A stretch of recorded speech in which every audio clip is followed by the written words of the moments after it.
চট্টগ্রামে ভোক্তার অভিযানের খবরে শাটার বন্ধের তড়িঘড়ি। চট্টগ্রামের ভিআইপি টাওয়ারে জনগণের স্বার্থে অভিযান পরিচালনা করবে ভোক্তা অধিকার সংরক্ষণ অধিদপ্তর। সবেমাত্র গাড়ি মার্কেটের সামনে এসে পৌঁছাতেই অভিযানের খবর পেয়ে দোকানে শাটার বন্ধের তড়িঘড়ি করতে দেখা গেছে মার্কেটের দোকানদারদের। কার আগে কে দোকান বন্ধ করবে যেন প্রতিযোগিতা চলছিল।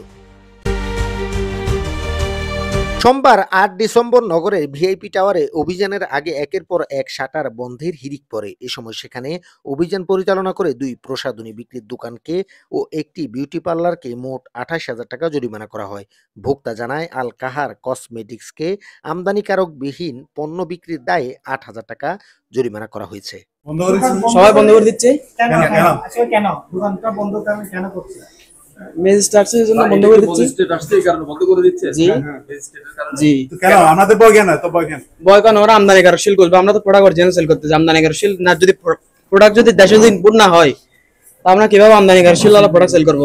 আসলে ওনারা যেটা মনে করছেন যে ওনাদের প্রবলেম আছে, তো সে কারণেই আসলে দোকানগুলি বন্ধ করে দিয়েছে বলে আমাদের কাছে মনে হচ্ছে। আমরা যে 2টা প্রতিষ্ঠানে গিয়েছি কসমেটিক্সের, সেই 2টা প্রতিষ্ঠানেই আমরা প্রবলেম পেয়েছি। প্রচুর পরিমাণ আমদানিকারক বিহীন পণ্য পেয়েছি, যেগুলোর বারকোড চেক করে তাদেরকে বলেছি এটা অথেন্টিসিটি যাচাই করে দেন, যাচাই করে দিতে পারেনি। চট্টগ্রাম মেট্রোপলিটন পুলিশের একটি টিমের সহযোগিতায় ভোক্তার এই অভিযানে নেতৃত্ব দেন ভোক্তা অধিকার সংরক্ষণ অধিদপ্তরের জেলা কার্যালয়ের সহকারী পরিচালক মোহাম্মদ আনিসুর রহমান।